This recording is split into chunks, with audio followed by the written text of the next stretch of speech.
Pacifism and progress. Pacifism is a vague word, since it is usually taken as expressing a mere negative, that is, a refusal to perform military service or rejection of a war as an instrument of policy. This does not, of itself, carry any definite political implication, nor is there any general agreement as to what activities a war resistor ought to accept or refuse. The majority of conscientious objectors are merely unwilling to take life and are ready to do some kind of alternative job, such as agricultural work, in which their contribution to the war effort is indirect instead of direct. On the other hand, the really uncompromising war resistors, who refuse every form of national service and are ready to face persecution for their beliefs, are often people who have no theoretical objection to violence, but are merely opponents of the government which happens to be waging the war. Hence, there were many socialists who opposed the war of 1914 through 18 and supported that of 1939 through 45, and, granting their premises, there was no inconsistency in this. The whole theory of pacifism, if one assumes it to mean outright renunciation of violence, is open to very serious objections. It is obvious that any government that is unwilling to use force must be at the mercy of any other government, or even of any individual that is less scrupulous, so that the refusal to use force simply tends to make civilized life impossible. However, there are people describable as pacifists who are quite intelligent enough to see and admit this, and who still have an answer. And though, of course, there are differences of opinion among them, their answer is something like this. Of course, civilization now rests upon force. It rests not only on guns and bombing planes, but on prisons, concentration camps, and the policeman's truncheon. And it is quite true that if peaceful people refuse to defend themselves, the immediate effect is to give more power to gangsters like Hitler and Mussolini. But it is also true that the use of force makes real progress impossible. The good society is one in which human beings are equal and in which they cooperate with one another willingly and not because of fear or economic compulsion. This is what socialists, communists, and anarchists, in their different ways, are all aiming at. Obviously, it cannot be reached in a moment, but to accept war as an instrument is to take a step away from it. The waging of war and the preparation for war make necessary the centralized modern state, which destroys liberty and perpetuates inequalities. Moreover, every war breeds fresh wars, even if human life is not wiped out altogether, and this is quite a likely development. Considering the destructiveness of present-day weapons, there can be no genuine advance while the process continues. Probably there will be actual degeneration, because the tendency is for each war to be more brutal and degrading than the last. At some point or other, the cycle must be broken. Even at the cost of accepting defeat and foreign dominion, we must begin to act pacifically and refuse to return evil for evil. The seeming result of this, at the start, will be to make evil stronger, but that is the price we have to pay for the barbarous history of the past 400 years. Even if it is still necessary to struggle against oppression, we must struggle against it by non-violent means. The first step towards sanity is to break the cycle of violence. Among the writers who can be roughly grouped as pacifists, and who would probably accept what I have said above as a preliminary statement of their views, are Aldous Huxley, John Middleton Murray, the late Max Plowman, the anarchist, poet, and critic Herbert Reed, and a number of very young writers such as Alex Comfort and D.S. Savage. The two thinkers to whom all of these writers are in some degree indebted are Tolstoy and Gandhi.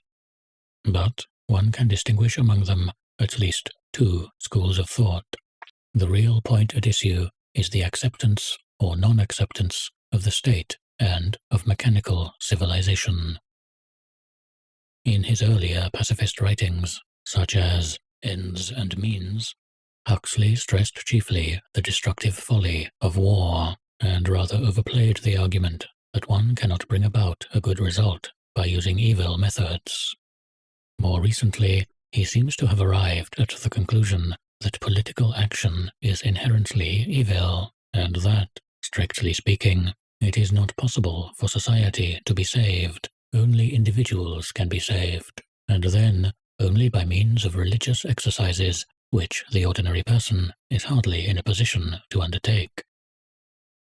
In effect, this is to despair of human institutions and counsel disobedience to the state, though Huxley has never made any definite political pronouncement. Middleton Murray arrived at pacifism by way of socialism, and his attitude to the state is somewhat different. He does not demand that it should be simply abolished, and he realizes that machine civilization cannot be scrapped, or, at any rate, is not going to be scrapped. In a recent book, Adam and Eve, he makes the interesting, though disputable point that, if we are able to retain the machine, full employment is an objective that should not be aimed at. A highly developed industry, if it is working full-time, will produce an unusable surplus of goods, and hence lead to the scramble for markets, and the competition in armaments, whose natural end is war. What is to be aimed at is a decentralized society, agricultural rather than industrial, and prizing leisure more highly than luxury. Such a society, Murray thinks, would be inherently peaceful, and would not invite attack, even from aggressive neighbors. Herbert Reed, curiously enough, although as an anarchist he regards the state as something to be repudiated utterly, is not hostile to the machine. A high level of industrial development would, he thinks, be compatible with the complete absence of central controls. Some of the younger pacifist writers, such as Comfort and Savage, do not offer any program for society as a whole, but lay their emphasis on the need to preserve one's own individuality against the encroachment either of the state or of political parties. It will be seen that the real problem is whether pacifism is compatible with the struggle for material comfort. On the whole, the direction of pacifist thought is towards a kind of primitivism. If you want a high standard of living, you must have a complex industrial society, but that implies planning, organization, and coercion. In other words, it implies the state, with its prisons, its police forces, and its inevitable wars. The more extreme pacifists would say that the very existence of the state is incompatible with true peace. It is clear that if one thinks along these lines, it is almost impossible to imagine any complete and rapid regeneration of society. The pacifist and anarchist ideal can only be realized piecemeal, if at all. Hence the idea, which has haunted anarchist thought for 100 years past, of self-contained agricultural communities within which the classless, non-violent society can exist, as it were, in small patches.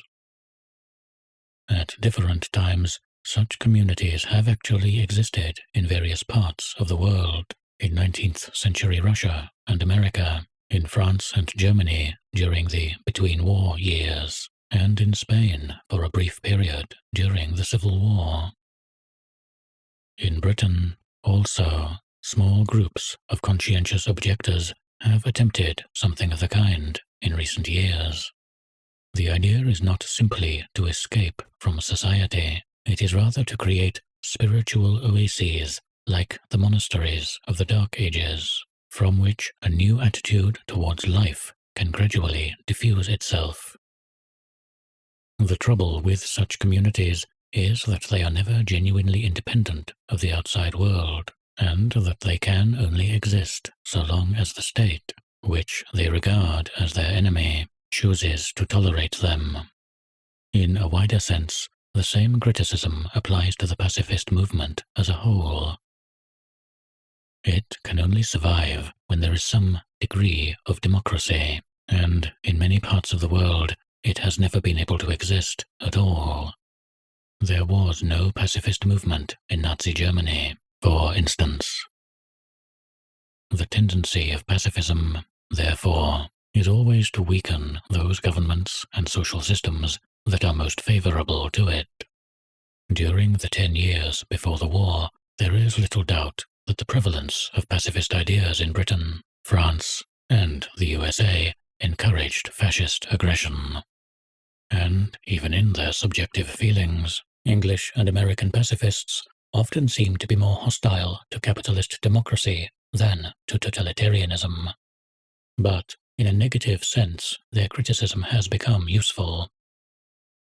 They have rightly insisted that present-day society, even when the guns do not happen to be firing, is not peaceful, and they have kept alive the idea, somewhat neglected since the Russian Revolution, that the aim of progress is to abolish the authority of the state and not to strengthen it.